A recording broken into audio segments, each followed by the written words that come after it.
The iron shackles bit into Aurora Olsen's wrists as she stood on the auction block in the scorching afternoon sun of Quartzsite, Arizona.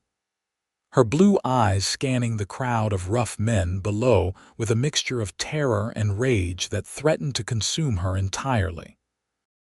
It was 1878, and the small mining town bustled with activity, but nobody seemed to care that a 20-year-old woman was being sold like cattle in the town square. Her stepfather, Vernon Hayes, stood nearby with his arms crossed, a satisfied smirk on his weathered face. This was his revenge against the Lawson family, a grudge that had festered for 15 years since Aurora's real father had testified against Vernon's brother in a murder trial. When her mother died 6 months ago, Vernon had waited exactly 3 weeks before dragging Aurora from her bed and bringing her here to this God-forsaken place. "Gentlemen, we have here a fine young woman, healthy, strong, can cook and clean," the auctioneer called out, his voice carrying across the square. Aurora wanted to spit at him, but her mouth was too dry from the desert heat. She searched the faces below, looking for any hint of mercy, any sign that someone might help her. Most of the men looked at her with cold calculation or worse, with hunger that made her stomach turn. But then her eyes caught on a tall figure standing at the back of the crowd, partially hidden by the shadow of the general store's awning. He was a cowboy, that much was clear from his worn leather chaps and the hat pulled low over his eyes. Unlike the others, he wasn't leering at her. His jaw was set in a hard line, and even from this distance, she could see the tension in his broad shoulders. Something about his posture suggested he was as disgusted by this spectacle as she was. "Starting bid at $50, the auctioneer announced. Aurora's heart sank. This was really happening. Her stepfather was actually going through with selling her to settle some ancient grudge against a family she barely remembered. The Lawsons had moved away from their hometown of Silver Creek, Nevada, when she was just a child. But Vernon had tracked down information about them, learned they had business interests in Quartzsite, and decided that selling Aurora here would somehow wound them. The logic was twisted, but Vernon had never been a rational man. $50, called out a grizzled miner with tobacco-stained teeth. 60, countered a ranch hand who looked like he hadn't bathed in weeks. Aurora felt bile rise in her throat. She pulled against the shackles, earning a warning look from the auctioneer's assistant, a brutish man named Pike who had already threatened to gag her if she caused trouble. 75. Another voice joined in. The bidding continued, and Aurora felt each number like a physical blow. She was being reduced to a price, her entire life and future being bartered away by men who saw her as property. Her stepfather watched with satisfaction, clearly pleased that his plan was working. Then a new voice cut through the crowd, deep and authoritative. $500. The square fell silent. Every head turned toward the cowboy who had stepped out of the shadows. Aurora could see him clearly now. He was younger than she'd first thought, probably in his mid-20s, with dark hair that curled slightly at the nape of his neck and eyes that were in startling shade of green. His face was sun-bronzed and handsome in a rugged way, with a strong jawline and a nose that looked like it had been broken at least once. He wore a dusty black shirt, denim pants, and a gun belt that sat low on his hips. "Did you say 500? The auctioneer sputtered. "I did." "Cash money right now." The cowboy's voice was steady, betraying no emotion. Vernon pushed forward, his face reddening. "Now hold on just a minute. Who are you?" The cowboy turned his gaze to Vernon, and Aurora saw something dangerous flash in those green eyes. "Name's Zachary Lawson." "And I believe you know exactly who I am, Vernon Hayes." Aurora's breath caught. Lawson. This was one of the family her stepfather had been trying to hurt, But why would he bid on her? Was this some kind of counter-revenge? Vernon's face went pale, then flushed an angry red. "You have no right, I have every right," Zachary interrupted, his voice cold as winter steel. "This is a legal auction, isn't it? Or are you telling me you're breaking the law by selling a free woman against her will?" The auctioneer shifted uncomfortably. The legality of what was happening was questionable at best, but in a rough town like Quartzsite, with the nearest federal marshal 2 days' ride away, such things often went unchallenged. "The lady was given to me as payment for debts her mother owed," Vernon said quickly, a lie that came smoothly to his tongue. "That's not true." Aurora finally found her voice. "He's lying. My mother never owed him anything. He's doing this because of some old grudge against the Lawsons." Zachary's eyes met hers for the first time, and Aurora felt something pass between them, a moment of connection that made her heart skip, despite the dire circumstances. His expression softened almost imperceptibly before hardening again as he turned back to the auctioneer. $500, like I said. Do we have a deal or not?" The auctioneer looked between Zachary and Vernon, clearly trying to assess which man was more dangerous to cross. Apparently deciding that the one with the gun and the money was the safer bet, he nodded quickly. "Sold to Mr. Lawson for $500. Vernon lunged forward, but Zachary was faster. In one fluid motion, he'd drawn his revolver and had it pointed at Vernon's chest. "I wouldn't," he said quietly. The crowd had grown larger, people drawn by the commotion. Aurora recognized a few faces, locals who ran businesses in town. They watched with interest but made no move to intervene. Zachary counted out the money with his free hand, never taking his eyes or his gun off Vernon. The auctioneer took it with shaking fingers and gestured for Pike to release Aurora from the shackles. The moment the iron cuffs fell away, Aurora rubbed her chafed wrists. She wanted to run, but where would she go? She had no money, no friends in this town, nothing but the simple brown dress on her back. "This isn't over, Lawson," Vernon hissed. "That girl is still my stepdaughter." "Not anymore," Zachary said. "I paid for her fair and square in front of witnesses. By your own terms, she's free of you." "Free?" Vernon laughed bitterly. "You just bought her like a horse. She belongs to you now." Zachary's jaw tightened, but he didn't respond. Instead, he finally holstered his gun and turned to Aurora. "Can you ride?" She nodded, not trusting her voice. "Then let's go." He started walking toward the hitching post where 2 horses waited, clearly expecting her to follow. Aurora glanced back at Vernon, whose face was twisted with impotent rage, then at the crowd of strangers who had witnessed her humiliation. She had no choice but to trust this Zachary Lawson, at least for now. She hurried after him, her legs shaky from standing in the sun for hours. Zachary untied both horses, then turned to her with an unreadable expression. "This is Juniper. She's gentle." He gestured to a pretty bay mare. "Thank you," Aurora managed to say, though the words felt inadequate. Zachary just nodded and helped her mount. His hands on her waist were firm but careful, and Aurora felt a strange warmth spread through her at the contact. Once she was settled, he swung up onto his own horse, a tall black gelding with easy grace. They rode out of Quartzsite without looking back, leaving Vernon shouting threats behind them. Aurora gripped the reins tightly, her mind racing. She had no idea where they were going or what this man intended to do with her. He'd said his name was Lawson, the very family Vernon had been trying to hurt. Was she just a pawn in some larger game of revenge? They rode for about an hour before Zachary finally slowed his horse. They'd left the town far behind and were now in the open desert, surrounded by sagebrush and cacti, with mountains rising in the distance. The sun was beginning its descent toward the horizon, painting the sky in shades of orange and pink.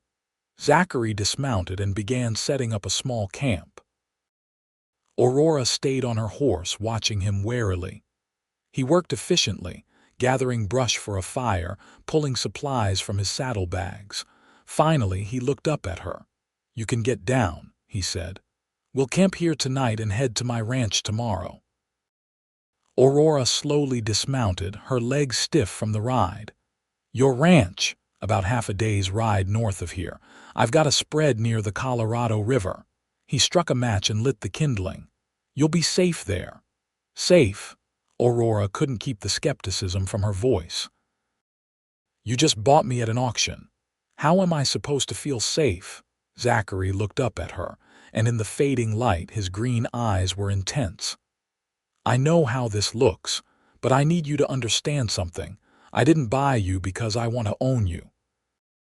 I bought you because it was the only way to get you away from Vernon Hayes before he sold you to someone who would actually hurt you." "But why?" Aurora demanded. "Vernon said this was about your family, about some old grudge." Zachary nodded slowly. "Your real father, Thomas Olsen, testified against my uncle in a murder trial 15 years ago.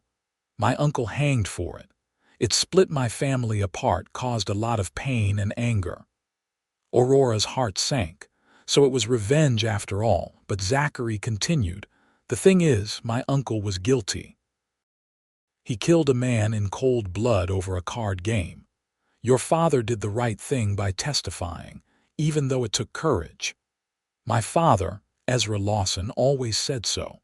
But not everyone in the family saw it that way. Vernon's grudge isn't really about justice. It's about pride and anger and hate." He poked at the fire with a stick, sending sparks drifting into the darkening sky. "I heard about what Vernon was planning to do. I've been tracking him for 2 weeks, trying to figure out how to stop him. When I got to Quartzsite this morning and learned about the auction, I knew I had to act fast." Aurora sank down onto the ground, her legs suddenly too weak to hold her. "So you're not planning to hurt me? To use me to hurt Vernon?" "No." The word was firm, unequivocal. "You're not responsible for what your father did any more than I'm responsible for what my uncle did. This cycle of revenge and grudges, it needs to stop somewhere." Tears pricked at Aurora's eyes, the first time she'd let herself feel anything other than fear and anger since this nightmare began. "I don't understand. You paid $500 for me. That's a fortune." Zachary shrugged. "I've got the money. My ranch does well, and I've saved carefully. $500 is worth it if it means saving an innocent woman from being sold to God knows who." "But what happens now?" Aurora asked. "You said I'll be safe at your ranch, but then what? I can't just stay there forever." "We'll figure it out," Zachary said. "For now, you need rest and food." He pulled out some dried beef and hardtack from his saddlebag, along with a canteen of water. "It's not much, but it'll keep you until we get to the ranch tomorrow." Aurora accepted the food gratefully, realizing she hadn't eaten since the previous evening. They ate in silence for a while, the only sounds the crackling of the fire and the occasional call of a coyote in the distance. "Thank you," Aurora said finally. "I know I already said it, but I mean it. What you did today, stepping in like that, it probably saved my life. Or at least saved me from something awful." Zachary met her eyes across the fire. "You don't need to thank me. No person should ever be sold like property. What Vernon did was wrong legally and morally. You said Vernon's grudge was about my father testifying against your uncle, but you obviously don't share that grudge." "No," Zachary agreed. "I was only 9 when it happened, but I remember the trial. I remember my uncle sitting in that courtroom, defiant until the very end. He never showed remorse for what he'd done. My father tried to teach me that a man has to take responsibility for his actions, good or bad. My uncle chose to kill a man and he paid the price. That's justice, not something to hold a grudge over." Aurora studied him in the firelight. He was handsome. She couldn't deny that, but more than his looks, there was something solid and trustworthy about him.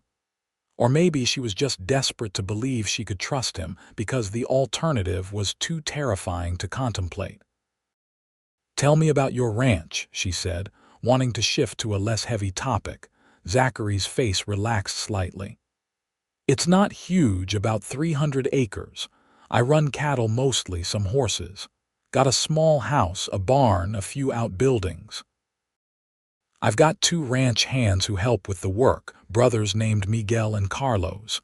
Good men, hard workers. You live alone otherwise." "My father lives there too. He's getting on in years, almost 60 now. His health isn't what it used to be, but he still helps out where he can." Zachary paused. "I should warn you, he might be surprised when I show up with you, but he'll understand once I explain." "What will you tell him?" "The truth. That Vernon Hayes was trying to settle an old grudge in the worst way possible, and I stopped him." Aurora wrapped her arms around herself as the desert temperature began to drop. Zachary noticed immediately and pulled a blanket from his bedroll, handing it to her. "You should get some sleep," he said. "I'll keep watch tonight. We've got a long ride tomorrow." "You don't have to keep watch all night," Aurora protested. "You need sleep too." "I'll be fine. And I want to make sure Vernon doesn't try to follow us." His hand rested on his gun. "I don't think he will, but I'd rather be cautious." Aurora pulled the blanket around her shoulders and lay down near the fire. The ground was hard and uncomfortable, but exhaustion was pulling at her. As she drifted off to sleep, she was acutely aware of Zachary's presence nearby, a solid guardian between her and whatever dangers the night might hold. She woke several times during the night, once to find Zachary adding wood to the fire, another time to see him standing at the edge of the firelight, scanning the darkness. Each time, she felt a strange sense of safety and drifted back to sleep. When dawn broke across the desert, painting the sky in brilliant shades of gold and red, Aurora opened her eyes to find Zachary already breaking camp. He'd clearly caught a few hours of sleep at some point, but he looked alert and ready to move. They shared a quick breakfast of the remaining hardtack and water, then mounted their horses. As they rode north, Aurora found herself studying Zachary from the corner of her eye. In the clear morning light, she could see the details she'd missed yesterday. He had a scar along his left forearm, probably from ranch work. His hands on the reins were strong and capable, weathered from years of outdoor labor. There was something inherently masculine and competent about him that Aurora found deeply reassuring. "How long have you had your ranch?" she asked as they rode. "About 4 years. I worked as a cowboy for other outfits before that, saved up enough to buy the land and stock it. It's been hard work building it up, but it's worth it to have something of my own." "You must have been young when you started." 22. "I'm 26 now." He glanced at her. "What about you? How old are you?" 20. "I'll be 21 in September." Aurora paused. "My mother died in February. Vernon waited until all her friends from church stopped checking on us, then he dragged me away in the middle of the night. We traveled for weeks before reaching Quartzsite. I kept hoping someone would help me, but Vernon told everyone I was his daughter and I was simple-minded, prone to fits and lies." Zachary's jaw tightened. "He's a coward and a bully. Men like that make me sick." They rode in companionable silence for a while. The desert landscape was harsh but beautiful in its own way, with flowering cacti dotting the sandy soil and lizards darting across their path. The sun climbed higher, and Aurora was grateful for the bonnet that had somehow stayed on her head through yesterday's ordeal. Around midday, they stopped to rest the horses and eat a sparse lunch. Zachary had packed some jerky and apples, which Aurora devoured gratefully. "We're making good time," Zachary said, studying the sun's position. "We should reach the ranch by late afternoon." "What will your father think of me?" Aurora asked nervously. "He'll think you're a brave woman who survived something terrible. And he'll welcome you because that's the kind of man he is." As they continued their journey, the landscape began to change gradually. The flat desert gave way to rolling hills with more vegetation. Aurora could see the glint of water in the distance, which Zachary identified as the Colorado River. "My land borders the river," he explained. "That's one reason it's such good ranch land. Water access is everything out here." As the sun began its descent, they crested a hill and Aurora got her first view of the Lawson Ranch. It was nestled in a small valley, with the river curving along its eastern edge. The main house was a sturdy structure built from adobe and wood, with a covered porch stretching across the front. Nearby stood a large barn, several corrals, and a few smaller outbuildings. Aurora could see cattle grazing in the distance and horses in one of the corrals. It looked like a home, Aurora thought with a pang of longing. A real home, something she hadn't had since her mother died. As they rode down toward the ranch, two men emerged from the barn. They were clearly the brothers Zachary had mentioned, Miguel and Carlos. They both had dark hair and sun-weathered skin, and they watched with open curiosity as Zachary and Aurora approached. An older man also appeared on the porch of the main house. He was tall and lean, with silver hair and a weathered face that bore a strong resemblance to Zachary's. This had to be Ezra Lawson. Zachary dismounted and helped Aurora down from her horse. She was stiff and sore from the long ride, and she stumbled slightly. Zachary steadied her with a hand on her elbow. "Father," Zachary called out, "I need to talk to you." Ezra came down from the porch, his sharp blue eyes taking in Aurora's disheveled appearance and the way she held herself, exhausted but trying to maintain dignity. "Son, who's this?" "This is Aurora Olsen. She's Thomas Olsen's daughter." Ezra's eyes widened in recognition. "Thomas Olsen, the man who testified at Henry's trial." "Yes, and she's Vernon Hayes's stepdaughter." Understanding dawned on Ezra's face, followed quickly by anger. "What did that bastard do?"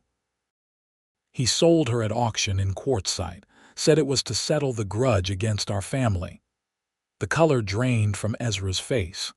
"Dear God, he actually sold her." "I bought her," Zachary said simply, "for $500. It was the only way to get her away from him safely." Ezra looked at Aurora and she saw genuine compassion in his eyes. "You poor girl. Come inside. You look like you're about to collapse." Aurora wanted to protest that she was fine, but the truth was she was exhausted, emotionally and physically. She let Zachary guide her toward the house while Ezra called out to Miguel and Carlos to take care of the horses. The interior of the house was simple but comfortable. The main room served as both kitchen and living area, with a large stone fireplace dominating one wall. Handmade furniture was arranged throughout the space, and Aurora could see a hallway leading to what were probably bedrooms. Ezra pulled out a chair at the sturdy wooden table. "Sit, please. I'll make some coffee." Aurora sank into the chair gratefully. Zachary sat across from her while Ezra busied himself with the coffee pot. "I need to know everything," Ezra said as he worked. "Start from the beginning." Zachary recounted the story, from how he'd learned of Vernon's plan to the auction in Quartzsite.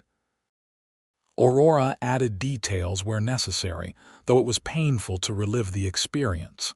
When they finished, Ezra was gripping the edge of the table, his knuckles white. "That man should be horsewhipped," Ezra said. "Better yet, he should be arrested and tried for kidnapping and human trafficking."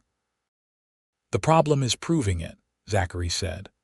"Vernon claimed Aurora's mother owed him debts, and he was selling her to recoup his losses. It's a lie, but without proof, it becomes his word against ours." "My mother's papers are still in our house in Silver Creek, Nevada," Aurora said. She kept meticulous records. They would show she never owed Vernon a penny. In fact, she had her own money from my father's life insurance policy. Ezra nodded slowly. That's something, at least, but Silver Creek is almost 200 miles from here. I could ride there, Zachary offered. Get the papers, bring them back. That would take at least a week, maybe more, Ezra pointed out. And in the meantime, Vernon might cause trouble here. Aurora felt her stomach clench. You think he'll come here? He might, Zachary admitted. He was pretty angry when I outbid everyone else. But he'd be a fool to try anything. This is our land, and we're well within our rights to defend it. Ezra poured coffee for all of them and sat down at the table. For now, Aurora, you'll stay here. We have a spare room you can use. You'll be safe, I give you my word. I don't want to be a burden, Aurora said quietly. I can work. I'm good with cooking and cleaning, and I know how to tend a garden. I can earn my keep. You're not a servant, Zachary said firmly. You're a guest. But you paid $500 for me. I have to repay you somehow. Zachary leaned forward, his green eyes intense. You don't owe me anything, Aurora. What I did because it was the right thing to do, not because I expected repayment. Aurora felt tears threaten again. She'd cried more in the past day than she had in the 6 months since her mother's death. I don't understand why you're being so kind to me. Ezra reached across the table and patted her hand gently. Because that's what decent people do, child. They help those in need. Now, drink your coffee and then we'll get you settled. You look like you haven't had a proper night's sleep in weeks. He was right. The bed in the spare room was the most comfortable thing Aurora had felt in months. The room was small but clean, with a real mattress, clean sheets, and even a wash basin with fresh water. There was a simple dresser and a wooden chair by the window that looked out over the ranch. It's not much, Zachary said from the doorway, but it's yours for as long as you need it. It's wonderful, Aurora said honestly. Thank you, Zachary, thank you so much. He nodded and started to leave, then paused. Aurora, I want you to know something. What happened to you, what Vernon did, it was evil and wrong, but you're safe now. I won't let anyone hurt you again. The conviction in his voice made Aurora's heart skip. She believed him, she realized. This man she'd known for less than a day, she believed he would protect her. After Zachary left, Aurora washed her face and hands in the basin, marveling at the simple luxury of clean water. She removed her dusty dress and lay down on the bed in her chemise, intending to rest for just a few minutes. But exhaustion claimed her, and she fell into a deep, dreamless sleep. When she woke, the room was dark and she could see stars through the window. For a moment she panicked, unsure of where she was. Then memory returned and she relaxed. She was at the Lawson ranch. She was safe. There was a soft knock on her door. Aurora, are you awake? It was Zachary's voice. Yes, she called out, quickly wrapping the blanket around herself. I've got some hot water if you want to wash up properly, and Father found one of my mother's old dresses that might fit you. I'll leave them outside your door. Your mother's dress. Where is she? There was a pause. She died 3 years ago. Fever took her. I'm sorry, Aurora said softly. Thank you. She was a good woman. She would have liked you, I think.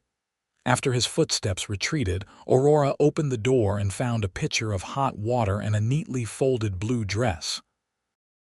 The fabric was soft cotton, faded but clean. She washed thoroughly, scrubbing away the dust and sweat of the past days, then put on the dress. It fit reasonably well, a little loose in the waist but otherwise fine. She found the main room lit by oil lamps, and the smell of food cooking made her stomach growl. Ezra was at the stove, stirring something in a large pot. There you are, he said with a smile. Feeling better? Much better, thank you. And thank you for the dress. My wife's things have just been sitting in a trunk. She would want them to be used.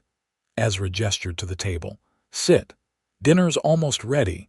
Zachary's just finishing up in the barn. Aurora sat and watched as Ezra ladled stew into bowls. The door opened and Zachary entered, bringing a gust of cool night air with him. He'd cleaned up too, she noticed, his dark hair damp and slicked back. His eyes widened slightly when he saw her in his mother's dress. "You look nice," he said, and Aurora felt her cheeks warm at the compliment. They ate together, and Aurora was surprised by how natural it felt. The stew was hearty and delicious, filled with beef and vegetables. They talked about simple things, the ranch, the cattle, the weather. Nobody mentioned Vernon or the auction, and Aurora was grateful for the respite. After dinner, they sat in the living area. Ezra pulled out a pipe and tobacco while Zachary poured them each a small glass of whiskey. "To new beginnings," Ezra said, raising his glass. They all drank, and the whiskey burned pleasantly as it went down. Aurora wasn't much of a drinker, but tonight it felt right. "So what do we do now?" Aurora asked. "About Vernon, I mean." Zachary exchanged a look with his father. "I've been thinking about that. Tomorrow I'll ride into Yuma. There's a federal marshal stationed there. I'll explain the situation and see what can be done legally." "Vernon will just lie," Aurora said. "He's good at it." "Maybe, but you're here to tell your side of the story, and we have the fact that he accepted money for you at a public auction. That's slavery, pure and simple, and it's been illegal since the end of the war." "Zachary's right," Ezra added. "Vernon broke the law and he should face consequences." Aurora wanted to believe them, but she'd seen too much injustice in her life to have much faith in the system. Still, she nodded. "I'll tell the marshal everything." "You should come with me to Yuma," Zachary said. "Your testimony will be important." "All right," Aurora agreed. The thought of leaving the safety of the ranch so soon frightened her, but she knew Zachary was right. If they were going to stop Vernon from hurting anyone else, she needed to speak up. The next morning, Aurora woke early. She found Ezra already in the kitchen, making coffee and breakfast. He showed her where everything was kept and let her help with the cooking. It felt good to be useful, to do normal domestic tasks. Zachary came in from the barn and they ate together. The plan was for Zachary and Aurora to ride to Yuma, which was about a day's journey west. They'd talk to the marshal and hopefully return by the following evening. "You be careful," Ezra said to Zachary. "Vernon's a vengeful man. He might try something." "I'll be careful," Zachary promised. "Miguel and Carlos will be here if you need anything." Aurora changed back into her own dress, which Ezra had washed and mended the previous evening. Zachary packed supplies for the journey, including food, water, and extra ammunition for his rifle. They set out as the sun was rising, riding west across the desert. Aurora was sore from yesterday's ride, but she didn't complain. This was important. As they rode, Zachary told her more about his life. He'd been born in Texas, but his family had moved to Arizona when he was a teenager. He'd always loved working with horses and cattle, the freedom of the open range. He'd never married, he said, because he'd been too focused on building his ranch. "What about you?" he asked. "Did you ever have a beau back in Silver Creek?" Aurora shook her head. "There was a boy I liked when I was 17, but my mother got sick and I spent all my time taking care of her. After she died, Vernon took over and I didn't have freedom to see anyone."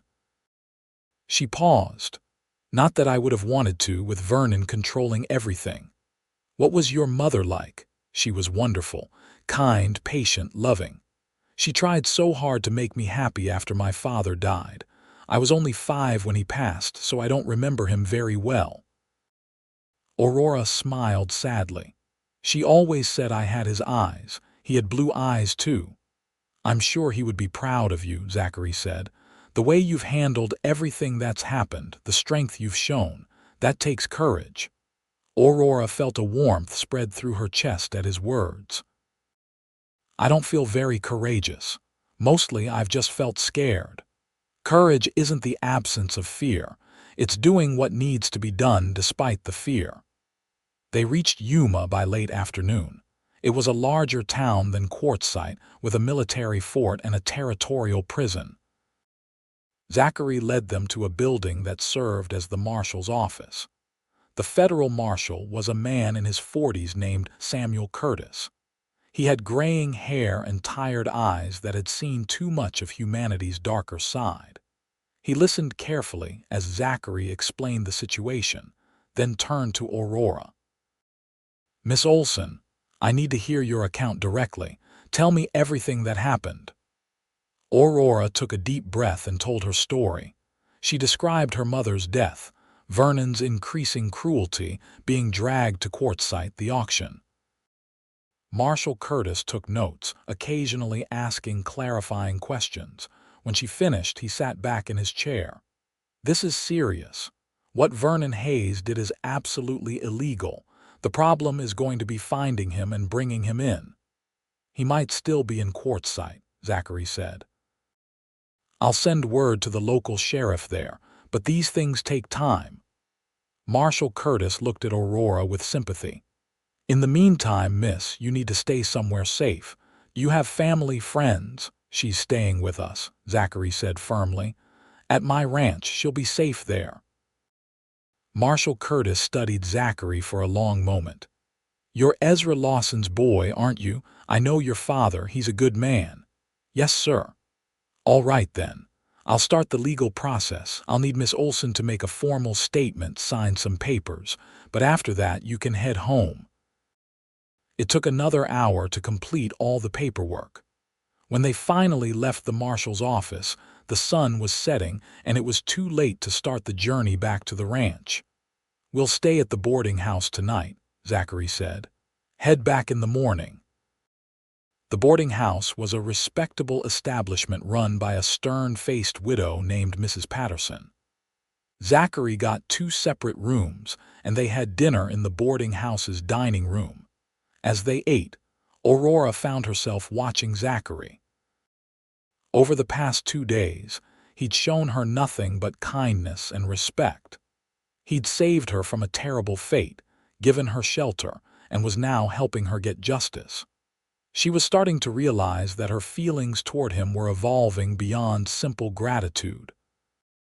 He was handsome, yes, but more than that, he was good. Truly good in a way that Vernon had never been, in a way that was rare in her experience. When he looked at her, she felt seen and valued. When he spoke to her, he treated her as an equal, not as property or as someone to be controlled. "What are you thinking about?" Zachary asked, noticing her staring. Aurora felt her cheeks heat. "Just about how much has changed in 2 days. 48 hours ago, I was standing on an auction block thinking my life was over. Now I'm sitting in a boarding house having dinner with a man who saved me.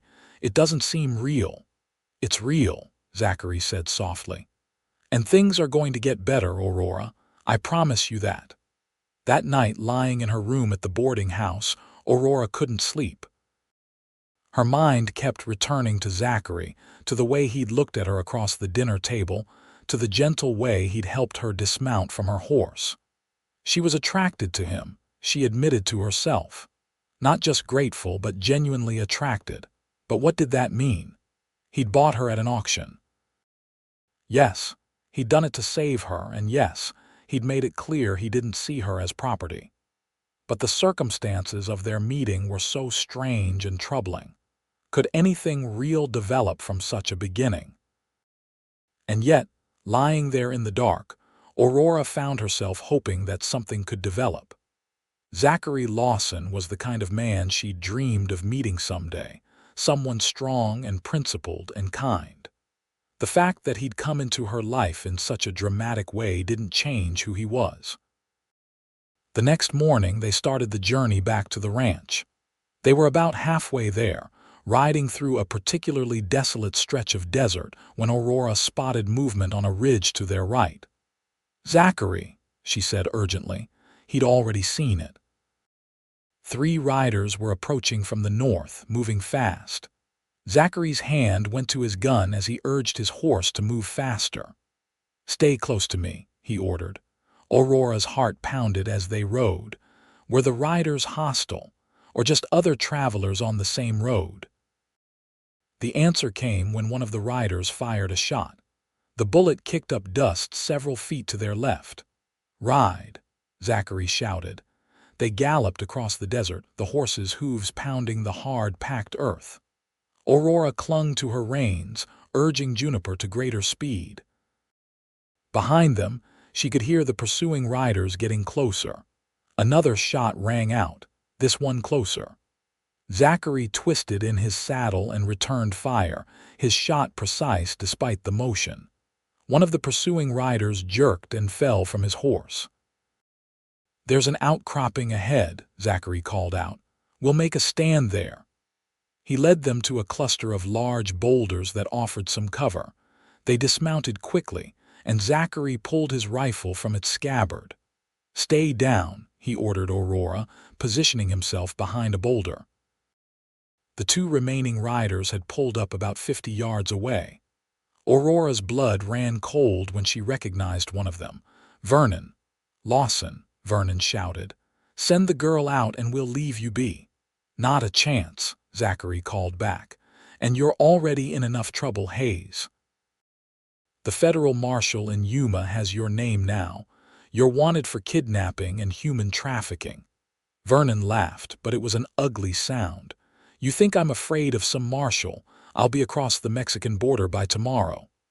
"Then ride on," Zachary said. "Leave Aurora alone and run while you still can. She's my stepdaughter. She belongs to me." "She doesn't belong to anyone," Zachary replied. "Now turn around and ride away before this gets worse for you." Vernon's response was to fire his rifle. The bullet struck the boulder inches from Zachary's head, sending rock chips flying. Zachary returned fire immediately, and his shot was true. Vernon's companion fell from his horse with a cry. Vernon fired again, but his shot went wide. Zachary's next shot hit Vernon's horse, and the animal went down, throwing Vernon to the ground. Zachary was out from behind the boulder in an instant, his rifle trained on Vernon, who was struggling to his feet. "Don't move," Zachary commanded. Vernon froze, his face twisted with rage and pain. "You shot my horse. I should have shot you. Give me one good reason why I shouldn't finish the job right now." "Zachary, no," Aurora said, emerging from her hiding spot despite his earlier order to stay down. "Don't become a killer because of him. He's not worth it." Zachary's jaw was tight, but he nodded. "You're right." He kept his rifle trained on Vernon. "Get up slowly. We're taking you back to Yuma to face the marshal." Vernon spat into the dust. "I'll see you both in hell first." He lunged forward, pulling a knife from his boot. Zachary's rifle fired and Vernon fell backward, the knife clattering from his hand. He lay still in the dirt, blood spreading across his shirt. Aurora stared in shock. Zachary lowered his rifle slowly, his face pale. "He didn't give me a choice," Zachary said quietly. "You saw it. He came at me with a knife." "I know," Aurora said, moving to his side. Her hands were shaking. "I know, you had to do it." They stood there for a long moment, the reality of what had just happened sinking in. Then Zachary went to check on Vernon, confirming what was already obvious. He was dead. The man who had fallen first was dead too. The second man, hit by Zachary's shot during the initial exchange, was alive but unconscious and bleeding badly. "We need to get him to a doctor," Zachary said. "Help me get him on his horse." They managed to drape the wounded man across his saddle and tied him in place. Then they gathered Vernon's body and did the same with his horse, the animal having survived its wound with just a graze. The ride back to the ranch was grim and silent. Aurora's mind kept replaying the confrontation, Vernon's final lunge, the crack of Zachary's rifle. She felt numb, unable to process everything. When they finally reached the ranch, Ezra came running out. His face went grave when he saw the bodies. "Vernon Hayes?" he asked. Zachary nodded. "He ambushed us with 2 others. I didn't have a choice." "I know, son, I know." Ezra looked at the wounded man. "We need to get this one to Doc Morrison in Quartzsite." "I'll take him," Zachary said. "And I'll need to report what happened to the authorities." It was 3 days before Zachary returned. 3 long days during which Aurora helped Ezra around the ranch and tried not to think about what had happened. She'd witnessed a man's death, and even though that man had been cruel and evil, it still haunted her. When Zachary finally rode in, he looked exhausted.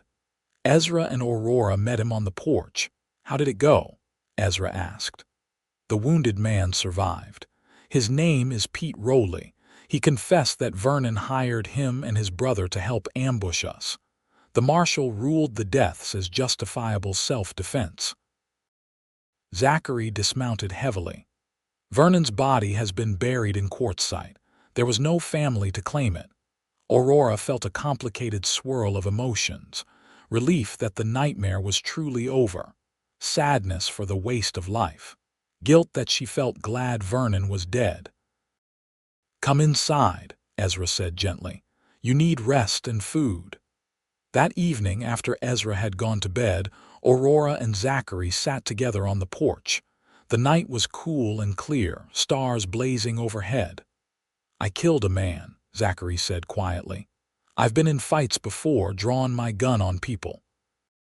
But I've never actually killed anyone until now." "He didn't give you a choice," Aurora said. "If you hadn't shot him, he would have killed you. I know. Doesn't make it easier." Aurora reached out and took his hand. His fingers were warm and calloused, strong from years of ranch work. "You saved my life again. If Vernon had taken me, I don't know what he would have done." Zachary looked at her, his green eyes reflecting the lamplight from inside the house. "I couldn't let that happen. I couldn't let him hurt you." There was something in his voice, an intensity that made Aurora's heart skip. "Why?" she asked softly. "Why do you care so much about what happens to me?" Zachary was quiet for a long moment. Then he said, "I don't know exactly when it happened. Maybe when I first saw you on that auction block and felt such rage at what was being done to you.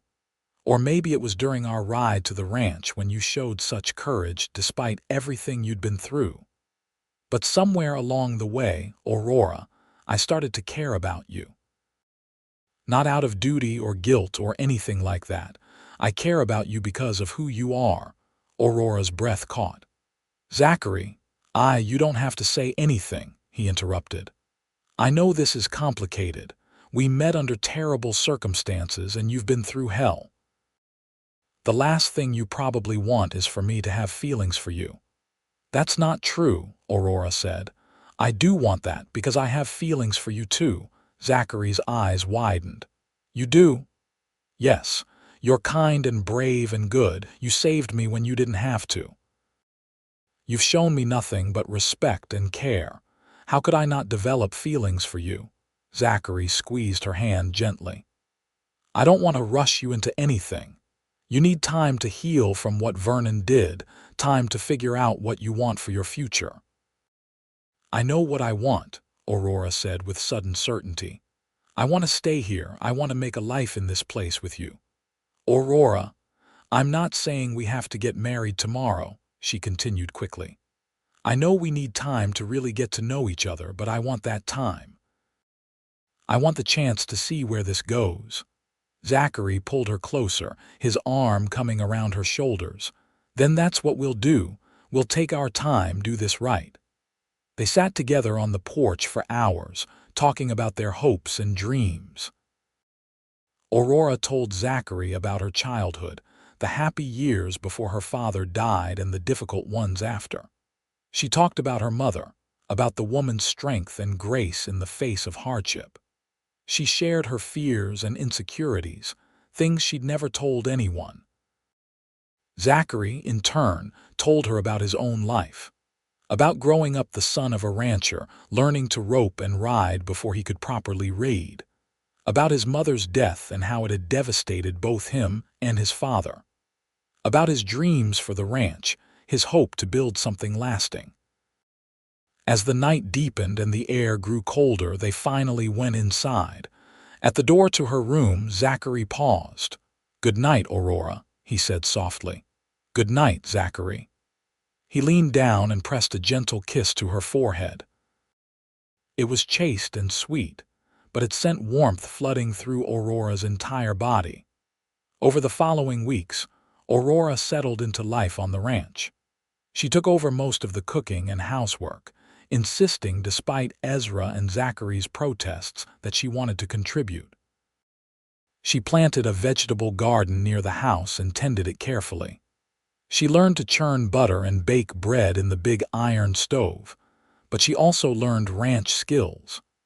Zachary taught her to rope, patiently showing her the proper technique until she could lasso a fence post from horseback. She learned to recognize signs of illness in the cattle and how to treat minor injuries. She became friends with Miguel and Carlos, who treated her with unfailing courtesy and respect. Most importantly, she and Zachary spent time together every day. They'd ride out to check on the herd, talking about everything and nothing. They'd sit together in the evenings, sometimes reading aloud from books, sometimes just enjoying each other's company in comfortable silence. Aurora felt herself falling deeper in love with him every day. It was in the small things. The way he always made sure her coffee had the right amount of sugar, the way he'd casually touch her hand or shoulder as he passed by, the way he looked at her like she was precious and important. One evening, about 2 months after Aurora had come to the ranch, Zachary asked her to take a walk with him. The sun was setting, painting the sky in brilliant shades of orange and purple. They walked along the river, following its winding path.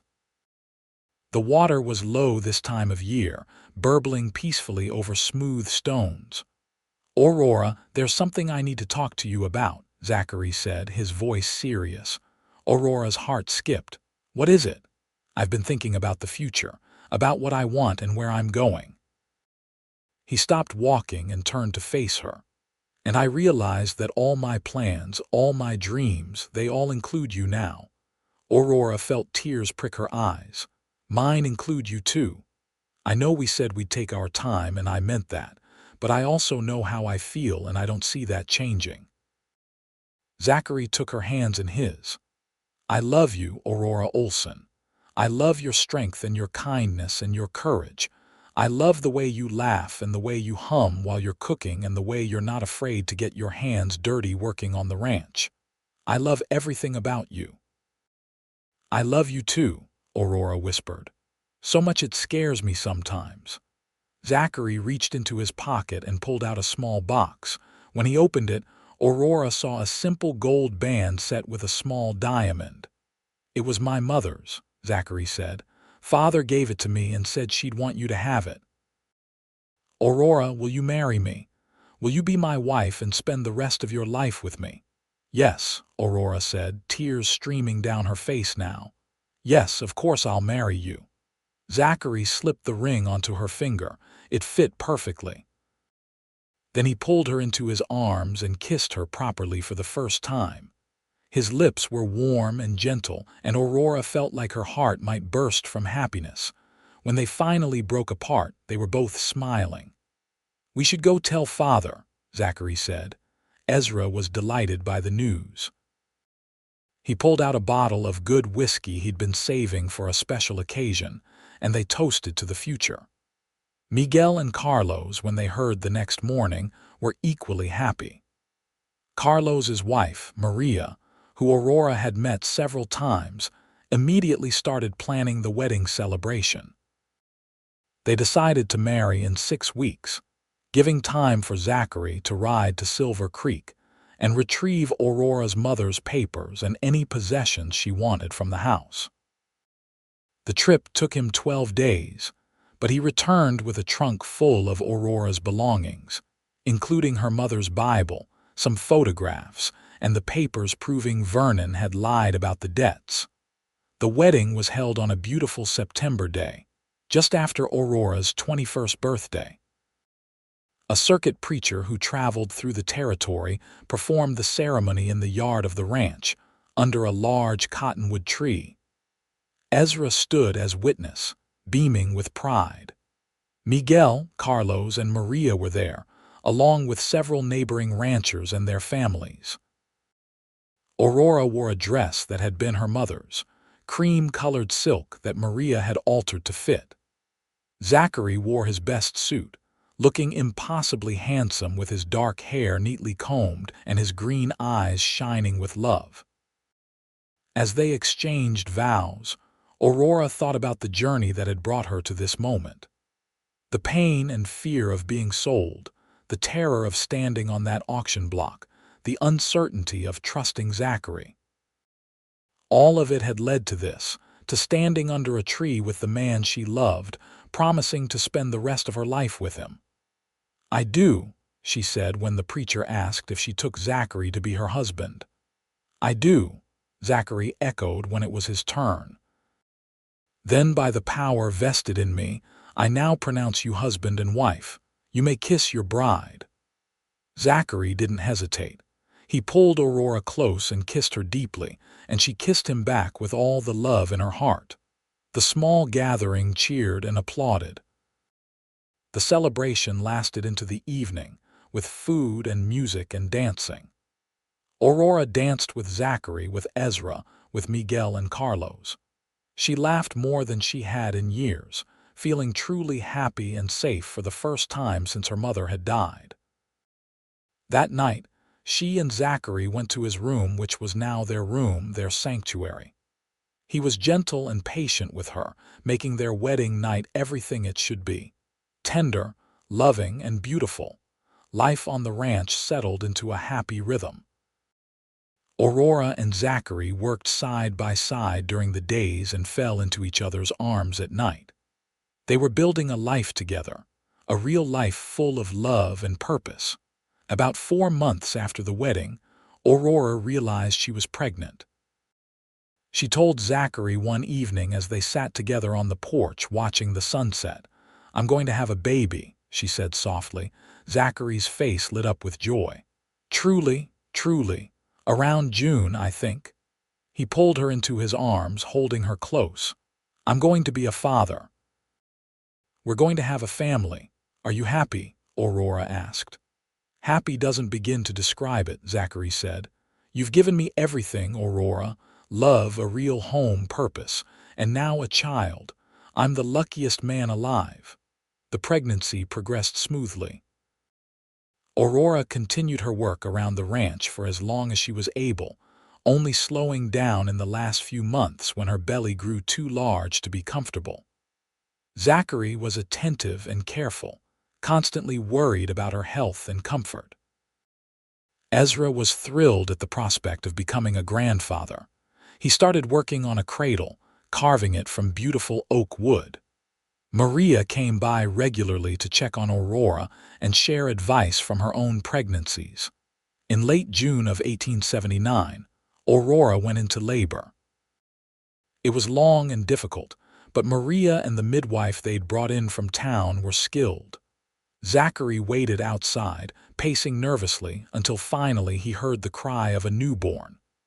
"You have a son," Maria announced, bringing the baby out to him. "A healthy, strong boy." Zachary held his son for the first time, marveling at the tiny features, the shock of dark hair, the way the baby's little hand wrapped around his finger. When he was finally allowed to see Aurora, he found her exhausted but glowing. "We have a son," he said softly, placing the baby in her arms. "We do," Aurora agreed, looking down at their child with wonder. "What should we name him?" They'd discussed names but hadn't settled on anything. Now, looking at his son, Zachary said, "What about Thomas, after your father?" Aurora's eyes filled with tears. "Thomas Lawson, I love it." Little Thomas thrived. He was a happy baby, quick to smile and rarely fussy. Watching Zachary with their son filled Aurora's heart to overflowing. He was a natural father, patient and loving, singing lullabies in his deep voice and walking the floor with Thomas when he was restless. 2 years passed in happy contentment. The ranch continued to prosper, with the herd growing and the land producing well. Ezra's health, which had been declining, stabilized with the joy of having a grandson to dote on. Miguel and Carlos became like uncles to Thomas, teaching him words in Spanish and bringing him small toys they'd carved. When Thomas was 2, Aurora found herself pregnant again. This pregnancy was easier than the first, and in the spring of 1881, she gave birth to a daughter. They named her Catherine, after Zachary's mother. Catherine had her mother's blue eyes and her father's dark hair. She was a calm, serious baby who studied the world around her with intense concentration. Thomas, now a toddler, was fascinated by his little sister and wanted to help with everything. Life was full and rich. Aurora often thought back to that terrible day on the auction block in Quartzsite and marveled at how far she'd come. From that moment of absolute despair had come all this joy, this love, this beautiful family.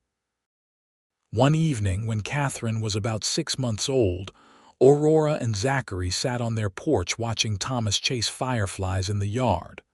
Catherine slept peacefully in Aurora's arms. "You ever think about that day?" Aurora asked. "The day you bought me." "Sometimes," Zachary admitted. "I think about how close you came to a much worse fate. How if I'd arrived even an hour later, someone else might have bought you." "I think about it too. And I think about how lucky I am that it was you. That of all the people in that crowd, you were the one with the courage and decency to step in." Zachary took her hand. "I'm the lucky one, Aurora. You've given me everything I ever wanted and things I didn't even know to dream of." "We saved each other," Aurora said. "You gave me justice and safety and love, and I gave you the same." They sat in comfortable silence, watching their son play, holding their daughter, feeling the warmth of the desert evening and the deeper warmth of love and contentment. The years continued to pass. Thomas grew into a bright, energetic boy who loved helping his father with the ranch work. Catherine was quieter, more introspective, but she had a keen mind and a loving heart. When Thomas was 7 and Catherine was 5, Aurora gave birth to twins, a boy and a girl they named Daniel and Rose. Ezra lived to see all 4 of his grandchildren, passing peacefully in his sleep when Thomas was 9. His death was sorrowful, but he'd had a good life and had known great happiness in his final years. Miguel and Carlos continued to work the ranch, their friendship with Zachary and Aurora deepening over time. Several other hands were hired as the ranch expanded, but Miguel remained the foreman, trusted and respected. Aurora never forgot where she'd come from, the darkness she'd escaped. She made it her mission to help other women in difficult situations when she could. She opened their home to travelers in need, provided food and shelter to those passing through. She taught her children the values of kindness, justice, and compassion. Zachary supported her in everything, just as she supported him. Their love, which had begun in such unusual and difficult circumstances, only grew stronger with each passing year. They worked together, raised their children together, built a legacy together. On their 20th wedding anniversary, Zachary gave Aurora a necklace with a small diamond pendant. "It's not much," he said, "but I wanted you to have something to mark 20 years. "It's beautiful," Aurora said, touching the pendant, "but the real gift is everything we've built together. Our family, our home, our life, that's what matters." "You know what I remember most about the day I met you?" Zachary asked. "It's the look in your eyes. You were terrified, but you weren't broken. There was still fire there, still fight. I saw that and I knew you were someone special, someone worth saving." "And you were right," Aurora said with a smile. I wasn't broken. Bruised, maybe. Scared, certainly. But not broken. You never broke, Zachary agreed. You bent with the storm and then you stood back up, stronger than ever. They kissed. A kiss full of 20 years of love and partnership, of struggles overcome and joys shared. Their children grew and eventually started lives of their own. Thomas took over more and more of the ranch operations, showing the same dedication and skill his father had. Catherine surprised everyone by developing an interest in medicine, and with her parents' support, she went to study nursing in San Francisco. Daniel became a skilled horseman and horse trainer, building a reputation throughout the territory. Rose, the youngest, inherited her mother's gift for hospitality and her father's business sense, and she helped establish a small trading post on the ranch that became popular with travelers. Aurora and Zachary grew older together, their hair graying, their faces weathering, but their love remaining constant. They became grandparents, delighting in a new generation of children running through the ranch. On quiet evenings, they'd still sit on their porch, holding hands and watching the sunset over the Arizona desert. They'd talk about the past and the future, about their children and grandchildren, about the ranch and the life they'd built. "I've been thinking," Aurora said one such evening. She was 60 now, Zachary 66, and they'd been married for 40 years. If someone had told me on that terrible day in Quartzsite that it would lead to all this, I wouldn't have believed them. "Neither would I," Zachary said. "But I'm grateful every day that I was there, that I had the money to bid, that I found the courage to act." "You've always had courage," Aurora said. "That's one of the things I love most about you. You stand up for what's right no matter the cost."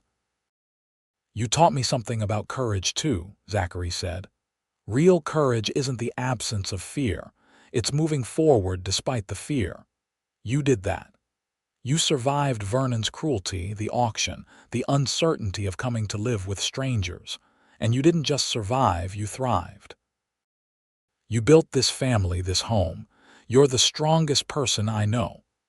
Aurora leaned her head on his shoulder, feeling the solid warmth of him, as familiar and comforting as her own heartbeat. "We did it together. Everything we have, we built together." "Together," Zachary agreed, kissing the top of her head.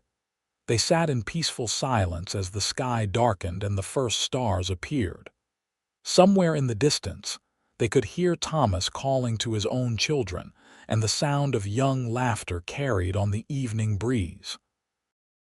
Aurora thought about the winding path her life had taken, from the innocence of childhood to the grief of losing her father and then her mother, from the nightmare of Vernon's abuse and the auction block to the miracle of Zachary stepping in to save her.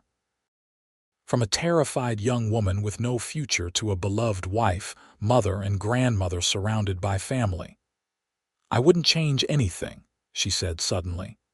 "I know that sounds strange, given everything that happened with Vernon, but all of it, the good and the bad, it led me here to you.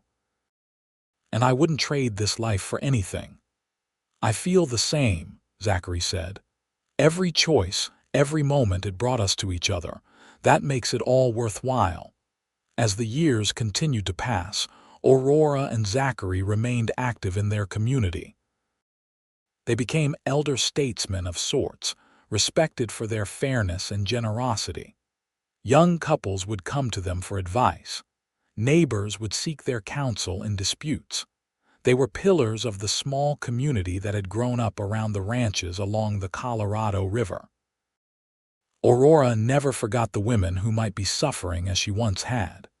She quietly helped several young women escape abusive situations, providing them with money, shelter, or connections to find work elsewhere. She never spoke about it publicly, but those she helped never forgot her kindness. Zachary remained active on the ranch well into his 70s, though Thomas had long since taken over most of the day-to-day operations. He loved being out among the cattle, riding the fence lines, checking on the herd. Aurora would sometimes ride out to meet him, and they'd share lunch under the shade of a cottonwood tree, talking and laughing like the young couple they'd once been. On their 50th wedding anniversary, their children threw them a large celebration. People came from all over the territory, friends and neighbors they'd known for decades. There was food and music and dancing, just like at their wedding so many years before. Thomas made a speech, talking about his parents' love and dedication. "They showed us what a true partnership looks like," he said. "What it means to stand by each other through good times and bad. They taught us about courage and kindness and justice, and most of all, they taught us about love." Aurora cried happy tears as Zachary held her close. 50 years, she whispered. "Can you believe it?" "Best 50 years of my life," Zachary replied. "And if we're blessed with 50 more, I'd spend every one of them with you. They weren't granted 50 more years, of course." Zachary passed away peacefully 5 years later at the age of 81. He'd been working on a fence that morning, came in for lunch, sat down in his favorite chair, and simply didn't wake from his afternoon nap. The doctor said it was his heart, that it had just worn out after a long, full life. Aurora was devastated. After 55 years of marriage, of sharing every day with the man she loved, the loss was almost unbearable. But she drew strength from her children and grandchildren, from the life they'd built together, from the knowledge that their love had been real and deep and lasting. She lived for another 3 years, staying active and engaged with her family and community. She finally passed away in her sleep, surrounded by photographs of Zachary and their children, with Catherine holding her hand. They buried her next to Zachary on a small hill overlooking the ranch. At the funeral, Rose read a passage from Aurora's journal, something she'd written years earlier. "I was sold like property, treated as less than human, stripped of dignity and hope. But I was saved by a man who saw me not as something to be owned, but as someone to be valued. Zachary gave me justice when the world had shown me only cruelty. He gave me a ring when I had nothing. But most importantly, he gave me love. Real, true, lasting love, and in return I gave him the same. We built a life together, raised a family together, grew old together, and I have no regrets. From the darkest moment of my life came the greatest joy. From despair came hope. From fear came love. That is my legacy, and I pray my children and grandchildren remember it always." The ranch continues to this day, passed down through the generations. The Lawson name is still respected throughout Arizona. And the story of Aurora and Zachary, the woman who was sold and the cowboy who gave her justice and a ring, is told to each new generation as a reminder that love can bloom even in the harshest circumstances, that courage and decency matter, and that sometimes the worst moments of our lives can lead to the very best.